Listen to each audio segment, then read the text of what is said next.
Martha, Karua, good morning. Morning. Good to have you here. My pleasure to be. Thanks for having me. Asante sana. Yes.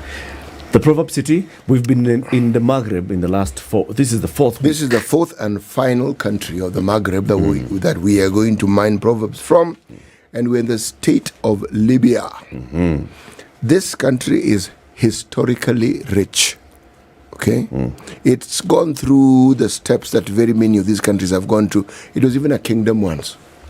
Where? Yeah, but that one came to an abrupt end when a gentleman called Muammar Gaddafi enacted a coup. Yes, that's a story for another day. Other proverb. He whose trousers are made of dry grass should not warm himself at the fire. What's the interpretation of this? I think it's an equivalent of those who live in glass houses should not throw stones. And I can see a certain leader, and I'll not go beyond that, whose trousers are made of dry, did you say dry grass? I did. And has been warming himself near the fire in our national politics. I go no further. Kitamramba. Martha, yesterday you, activist Khalef Khalifa, Muhisa Kitui, CJ Emeritus, Dr. Mutunga, Professor Mutunga, and Kabando addressed a media conference with a long statement. And the thrust of it was basically just saying that things are not going right. Yeah. What is this? It looks like Dr. Ruto has suspended the constitution without saying so. We cannot be having abductions by state agencies or by police officers or security officers not in uniform, who refuse to identify themselves, who refuse to say for what offense they are picking somebody, and who do not disclose where they are taking someone. I believe yesterday it is the fact that the social media went viral. That's the only reason they took Boni to Kamukunji. Otherwise, if they were taking him to a police station, why was it so difficult to say so at the point they picked him? Why was it difficult to say we are police officers, we are here for this and that offense? I believe if it were not for social media and for Kenyans and for the media generally, Bob Jagi and the Aslam brothers would not have been released, and we do not know what would have become of them. I know there are many other people being picked who do not have networks that can cry out for them, and some never return. We now know of the Pegulia gentleman whom they abducted. 1 week, he surfaced dead. We know of Gen Zs like Denzel Omondi, who was picked during the Gen Z protests and surfaced in a quarry dead. The Kenya National Commission on Human Rights listed over 60 people, if you like, missing. We do not know whether their list and who else is missing. It could be in the hundreds. What have we become? A country that abducts, tortures and kills its own. A country that is having detention camps. And this is not in dispute. Remember, the Bob Jagi and the Aslam brothers clearly said where they were, there were many others. To date, police have never owned up that they're the ones who held them. And we know they are the ones. Look, the morning Masengeri is going to court under threat of being jailed because he's showing up, because there is a warrant to detain him, is the day they are released clandestinely. What government operates like that? If you cannot guarantee or rather respect people's right to life and guarantee their liberty other than, if you're picked within the law, then you do not deserve to be in power. This is a regime Kenyans must get ready to throw out. Yeah, and that can even be before 2027. I keep saying being in leadership or being elected is not a title deed. You cannot wave it at us, do everything, including commit murder, to remain in power. You can be fired any day. And William Ruto and his regime were fired in June. So they know they're using force and illegal means to remain in power. Looking at it from a justice and constitutional point of view, I mean, it's good that you're here because you obviously occupied that position in the previous governmental administration. What is the rationale behind having somebody as a guest of the state, as it were, to ask them a few questions about their activities? What's the rationale behind that? If indeed one has committed an offense, there is a legal framework within which one can be picked and questioned. But if you're being picked clandestinely, clearly it's not because you have committed an offense. It's because you are a thorn in the flesh of the administration, because you're seeking accountability. And therefore, what the illegalities mean is that the Ruto regime has a campaign of instilling fear and intimidating Kenyans and obliterating any contrary opinion. Is it possible? Look, for instance, at Boniface Mwangi. What had he called for? He had asked people to occupy the Stand Chat Marathon, not to do anything bad to it, but to go in national flags. When did it become an offense to don yourself in a national flag? So what incitement to do what? To do something positive? When we call for people to plant trees, is that incitement? If you're asking people to cause violence, that's different. Yeah. But if you're saying occupy with a national flag, what offense is that? Is it possible that the executive then Yeah. is unaware that individuals or trios or couples of people are being picked up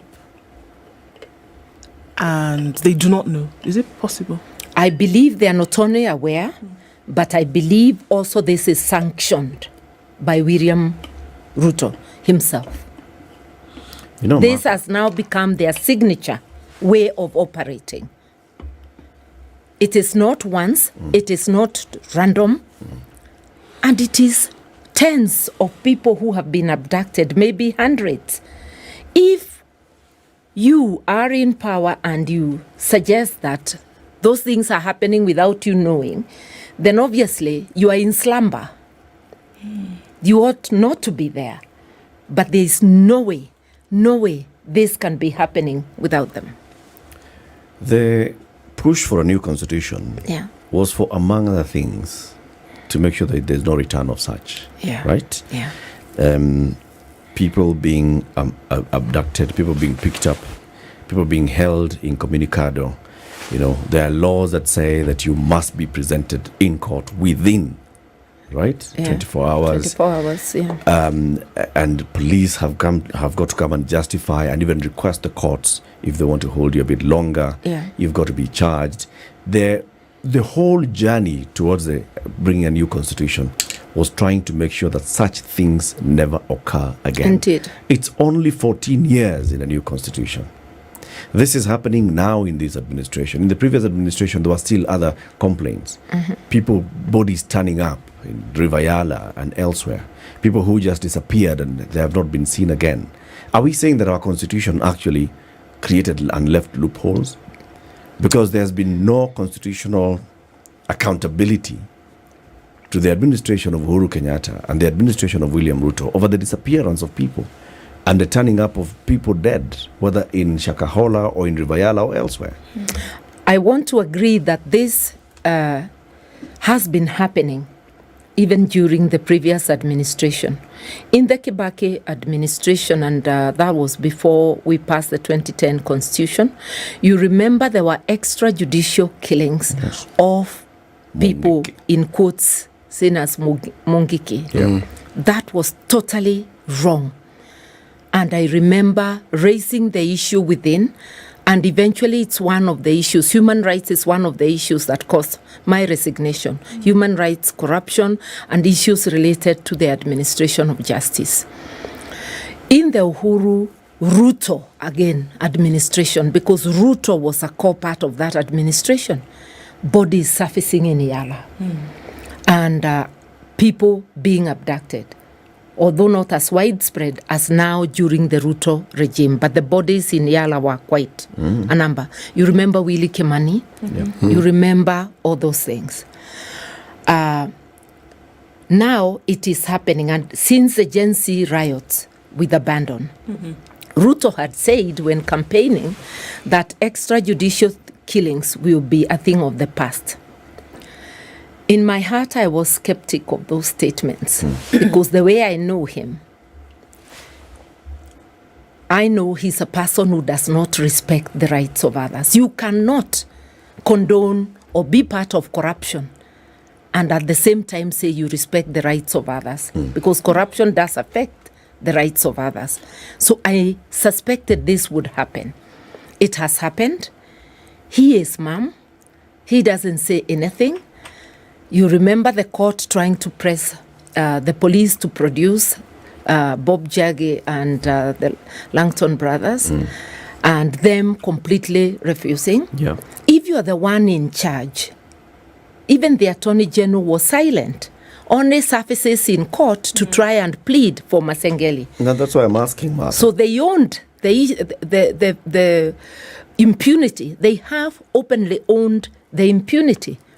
What can you imagine Kanja, the top police officer, the IG, pretending that he doesn't know what is happening?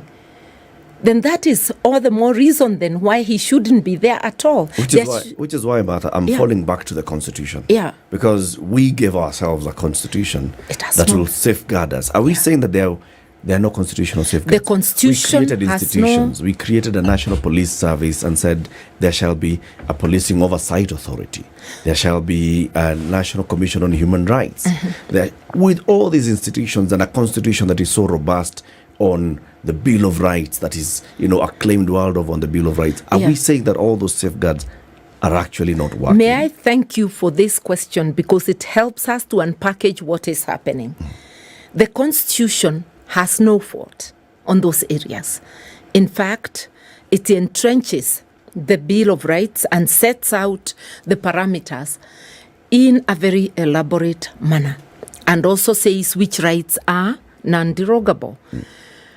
But a constitution is as good as the people who implement it.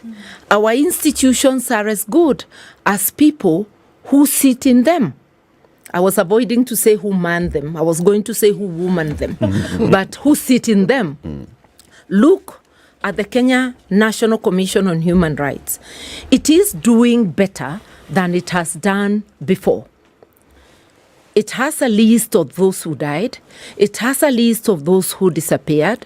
It is helping where necessary, but I want to call upon them to step up. Their work is not to massage the government. They are a constitutional commission appointed courtesy of the people of Kenya. They should be calling out the government more. They should have a more and firmer statement on the state of human rights, on the need to forthwith stop the abductions. They should call out the police service. They should call out Dr. William Ruto and his rogue government. They should call out all the institutions. They are doing that, but not enough. Look at our judiciary. The High Court, some courts are doing very well. A bit of the Court of Appeal, I will not go beyond that. They are doing very well in calling out the government, but they could do more. And I like to remind them, they are not appointed by William Ruto and his rogue regime. They are appointed by the people of Kenya. They should look at Article 159, which sets up the courts for onwards. And they should realize that whatever they do in the name of the people of Kenya who have donated power, judicial power to them, it must be done for the best interests of the people. If it is Adani, they should ask themselves, if the people of Kenya are opposed, is the decision we are making for the people of Kenya? If it is in the matter of human rights, and I want to commend the courts that have shown courage and spine in standing up for the people. You remember recently when they charged Morara, the court threw out the charges because they were fictitious. We commend the judiciary and we want to see more of that. We want to see them come out firm because they are the guardians of the Constitution. The Constitution is not at fault, but we Kenyans, we professionals, whether you are a police officer, whether you are in an office like IPOA, whatever office you hold, are you defending and upholding the Constitution of Kenya?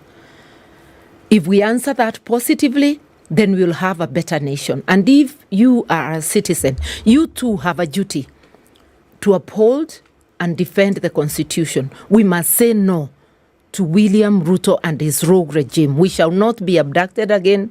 We are not going to accept the violation of our rights, including trivializing the right to life. So when these things happen, when masked, hooded people go and pick up people, take them and hold them in Communicado for days, and people don't know what has happened.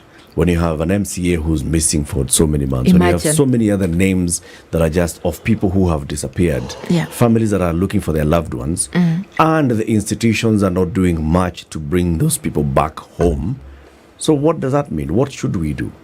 What safeguards? I'm asking about the safeguards because you're saying that this is the executive that is involved in this.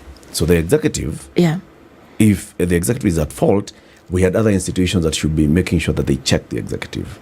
The legislature should. The Kenya National Commission on Human Rights should.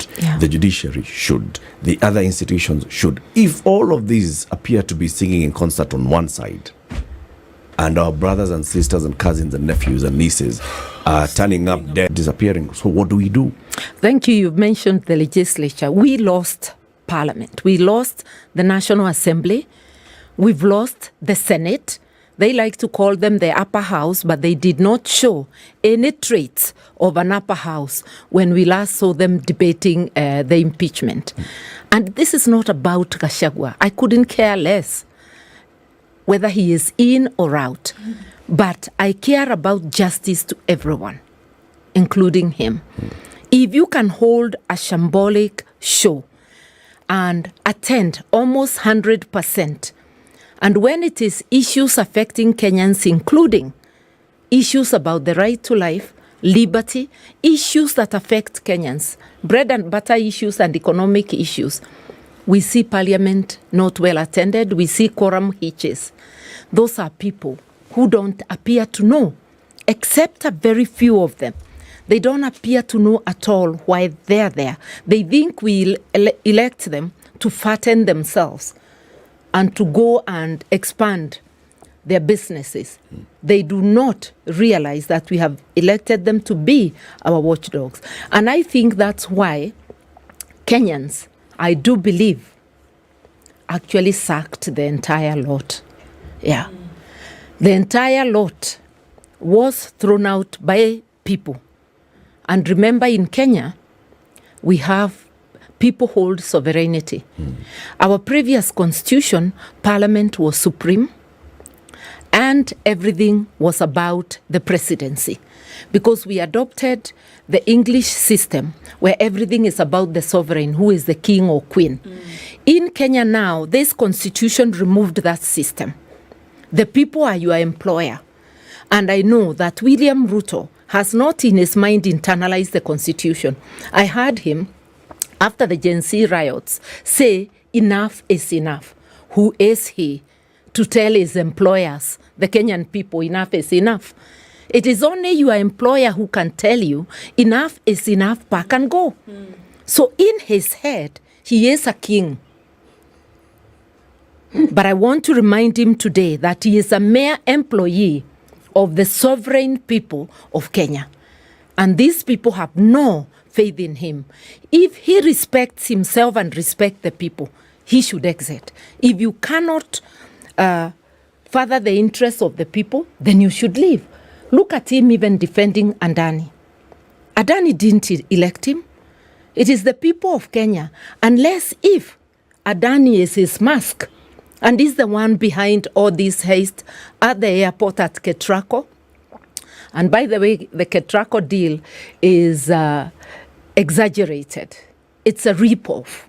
If you check similar deals before with the same agency. So he is defending them because he has an interest in them. That is what I deduce. Otherwise, he would be defending his employer, the people of Kenya. Hi, Siti. You're keeping quiet as you're listening to Martha. Yes, because as Martha was speaking, I was doing a little historical tour. Okay. And I was looking at governments that over the years have mirrored exactly what we're talking about here. I'm looking at the military regimes that were in Latin America.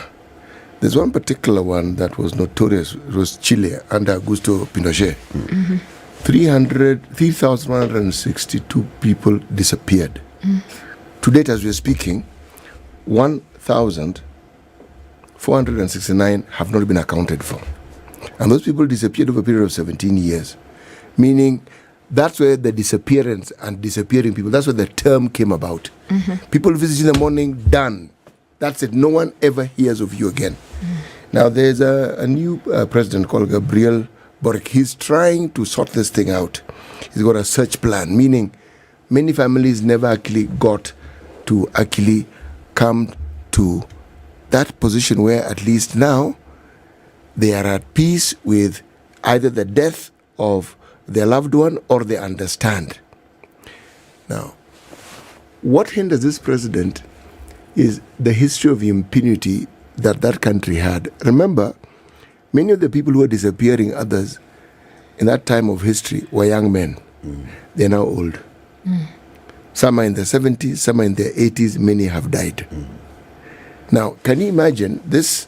I was reading of a story of one of these individuals whose grandchild now came to realize this beloved grandfather that they have was the person who was among the people who disappeared very, very many people. An ordinary citizen, a senior citizen now in the country, but he was among them. It takes my mind back to an even more horrific era. Second World War, the Nazi regime. 6 million people. 6. Now, these things start and they're exacerbated when people keep quiet. Thank you. When people don't say there's something wrong going here, or you think you will be exempted. The unfortunate thing is, once this thing gathers momentum, it leaves nobody out. You will utter what you think is actually quite normal, and the next thing, so-and-so has disappeared. It acquires its own life. Absolutely. And it becomes normal. I remember the question I always ask, do we understand what we're setting in motion? Now you see, this thing is already in motion. It is. There are no protests to speak of. People are being arrested. There's nothing incendiary in what is reported to have been said by Boniface Mwangi, but he's been arrested. So essentially, your arrest has nothing to do with what you've done, any law you've broken. Someone deciding that they decide that what you're doing amounts to something that is jailable, disappearable, or whatever it is. Even as you say that, Siti, I get shivers down my spine because I do, and the incendiary nature of all of this is just making you realize that times in nations on this planet that is just the way things are done, that people are disappeared and nobody asks questions, But then I want from a constitutional point of view, Martha, when we think about the tenets of the Constitution and the ropes of the law that hold the country together. And I think about a young man. I mean, it's still picture emblazoned in my mind. His name is Mukuria. His mother is still looking for him to date. The last time she saw him was on the 25th of June. And his friends saw him being put into the back of a police vehicle, not a random vehicle, of a police vehicle. This was seen. There were pictures taken. today is the 28th of October. She still does not know where her son is. And I think we need to call them by name when we can, and when we know them. Yeah. If we take that and put it to the side just for a minute, coming back to what you've talked about, that it was very clear from the mouth of the president that we would no longer see things like this happen. The deputy president, whether he's the deputy president or former, like you said, we're neither here nor there, gave a personal account of what happened to him himself being taken from his home and the horrors that he felt. So now when we look at the presidency in the role as an executive, why would they say that these things would come to an end, but that we see it in higher numbers than what you've seen in the last 5 years? Why say it, but then allow it to happen as though you were unaware? Why would you do that? Firstly, the KK administration came to power on a campaign of lies, of deceit, propagated by William Ruto and everybody behind him. That is why he can tell us, looking us straight in the eye, there will be no further abductions, and then the abductions triple. He has no regard for the people of Kenya. He believes we are fools and that we will do nothing. That is why the impunity is so much. Pushed by the Gen Z protests, he sacked cabinet. But he didn't quite sack them. He brought them back through the back door. And even those who appear new are appointees of those who left. The case of the education minister who was running mate to Machogu, the former education minister, reports that Rinturi may have nominated the man who replaced him. Things like that. So they left and they didn't leave. The fact that he said he will withdraw certain aspects of the finance bill, the fact that they are back, the fact that he ran down the NHIF has brought an animal called sheep and sha, which we do not know, and completely broken down people's health. These are people who have no regard absolutely for the people. And I'm telling Kenyans, you may sit comfortably in your house, in your business. This is coming to your door. If it's not you, it will be your loved one. We have a responsibility to stand together and say no, to reclaim our country. And to everyone, when we elect, always look for the background of the person. There was enough information to show that William Ruto and his team were not right, the right people. And I mean, check everybody, not just those who are asking for presidency. Check for your member of parliament. Never elect somebody because they are in a party.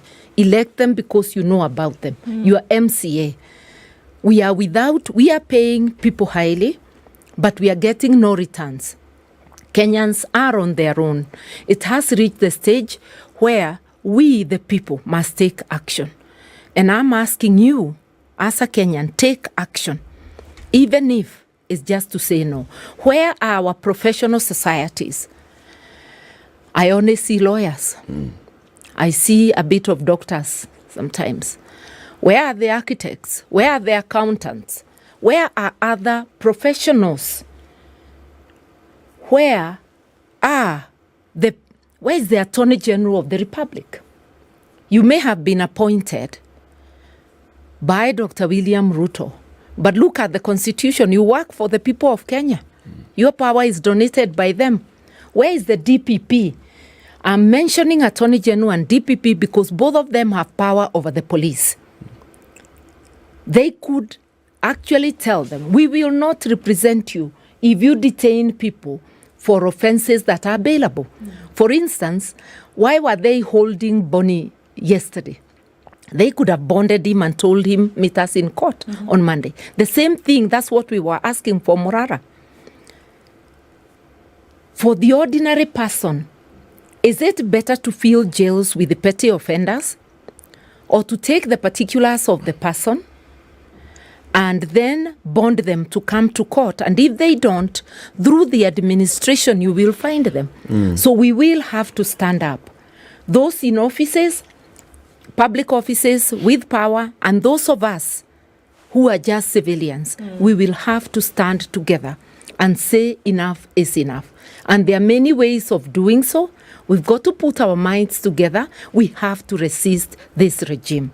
Kenyans have to unite to resist the oppression that is brought upon us. Can I ask CT a question? Just when you talk about the times of Pinochet and where people would disappear, Yes. what does that do for state power? What does that do for state power? And I also think about Nigeria in times of Babangida and Abacha. And if you look at what happened with apartheid in South Africa, where two people were walking 2 by 2 and they would disappear, never to be seen again. What does that actually do for state power, whereby you have that kind of hold over people?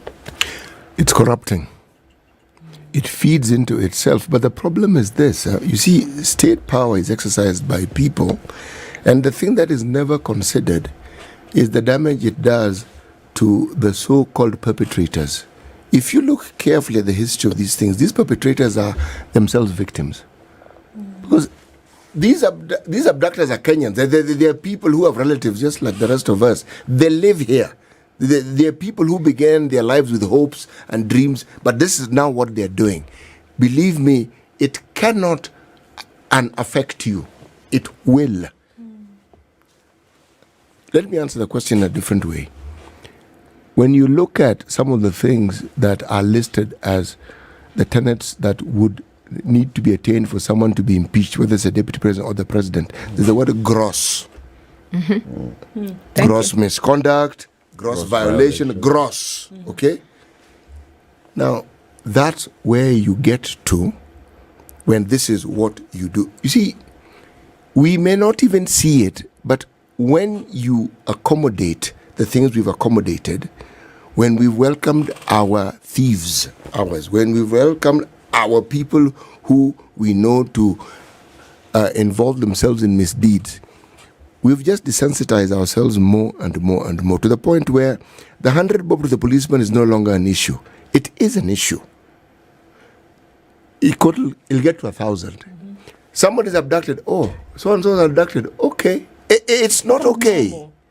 But we've gotten to a point, we are desensitized. So these things that actually you ought to shiver and shake and quake when you hear, we're saying, oh, now you ask the question, that is what happens to you. And the perpetrators are also emboldened because they keep getting away with it. So they think. You never actually do, but so they think. How do you become a country where there are international laws and then suddenly you hear nationals of another country have actually been abducted, because that's what it was, and they've been taken back to... All I'm saying is, this scenario that we are talking about, it's not something that's happening, it's not a one-off. No. It's become normal now. Now, that's the danger. It becomes normal. Well, that's my worry. You know, when you say it's becoming normal, and it's becoming normal so fast and so soon within the life of a very robust constitution. Yes. In which, citizens participated in writing. Unlike the Lancaster one, where some guys went to the UK and they came back with a document. This one, people over a generation actually wrote their constitution. They did. Over years. Are we saying that we didn't internalize our constitution, Martha? Are we saying that, if these things can happen so quickly, that a woman, a neighbor, can lose her child, a child disappears, and the neighborhood just, my God, we go there, we visit her for 2 days, after that we just get used to it, and then we start telling each other, mkionekana mkienda pale, you never know, you're the one who could be picked next, and we just go back quietly. If 60 people can just suddenly disappear within a month, if 400 people can disappear and go and they end up in some farm in Shakahola, if all these things, if people can actually disappear and bodies turn up in Rivayala, or in a quarry somewhere. It's an issue for a day or 2. Week is long. Then after that, it's forgotten. It's become normal now. Is it that we didn't understand our constitution? I think we do, but we have become careless with to whom we award responsibility. Instead of awarding our best, we award our worst. Because we really must go back to the drawing board. You want change, then you got to be part of that change. Part of that change is electing all the 6 representatives with a lot of, intentionally, because these are people who will push your agenda forward. It's also standing up to say no. What if on the 25th of June, when our youth were murdered, even if the fence of Parliament fell and people entered Parliament, it's their building. And I believe those who destroyed were not the protesters. These were thugs hired by either the regime or people connected with the regime to justify killing, which was a method chosen of stopping the protest. The fact that snipers were already on the roofs when people entered Parliament means there was preparation. And it may be very well that that wall that gave in was hit by that police lorry we saw next. So they breached Parliament themselves to trap the people in. People, yes, wanted to occupy Parliament, but they trapped them so that they are able to shoot, kill, and instill fear so that there are no more demonstrations. We've got to look these people in the eye and tell them no. I am glad that a section of religious leaders are coming back. I'm saying coming back because except for lone voices, the religious leaders had taken leave of being the moral guardians of society. They're slowly coming back. And it is a positive thing. I'm asking you as a Kenyan, slowly come back if you had taken leave, of being an engaged and active citizen. Let us all slowly converge and do something for ourselves, because this is our country. You may think that you can run and go to another country, but will you run with all your relatives? Your soul is here because you are connected to this place. We all need to do something about what is happening. We need to tell William Ruto and his people the state belongs to us. Everything done must be done in our best interest. And we must ask them to go. And that is what happens in democratic countries. That if people reject leaders overwhelmingly, they leave. And William Ruto knows he was rejected because what gauge did he use to know that he needed to do a kifumba macho by sending his cabinet home and then bringing it back, just in the same form? That kifumba macho he did because he could see the tide was against him. So he knows that he was rejected. And instead of improving, he has actually worsened. Are we going to accept the destruction of our nation? I have pledged to myself that I will stand up.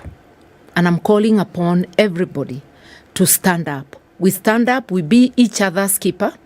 We defend each other, we defend our constitution, we defend our country. And we make sure that only those who are responsible enough to do the bidding of their employer, who is the people of Kenya, ever get near to the offices of power and decision making. What can people like you, Professor Willie Mutunga, who was among the founders of the Kenya Human Rights Commission, pushed for human rights in this country, for the entrenchment of the Bill of Rights in our constitution. You people who understand this constitution so well, you wrote it. How can you lead us into safeguarding and protecting the constitution? Raising the voice and calling upon the people and coming together as Kenyans united to resist oppression, we gave that statement yesterday. That should encourage all those who are feeling this is wrong. It is a call to action that we need to step up for our country. And this is something we can continue doing. And it is not work that can be done by a few people. It's people standing in the spaces they occupy or saying the same thing. a people's revolution. The NARC administration was brought in by a people's revolution. The constitution was again a people's revolution, if you like, because it was a revolution on the way we should be governed. We must safeguard this. We have a beautiful country. We have enough resources for our needs, but we are sitting idle when they get abused. We are sitting idle when we are getting murdered, when we are getting abducted, when all our rights are violated. It's time to say to William Ruto and his rogue regime, enough is enough. And to remind him, don't you dare tell us enough is enough. You are just our employee and you stand fired. Senior Counsel Martha Karua, party leader, NARC Kenya, has been our guest. This is the Situation Room, the only way to start your day.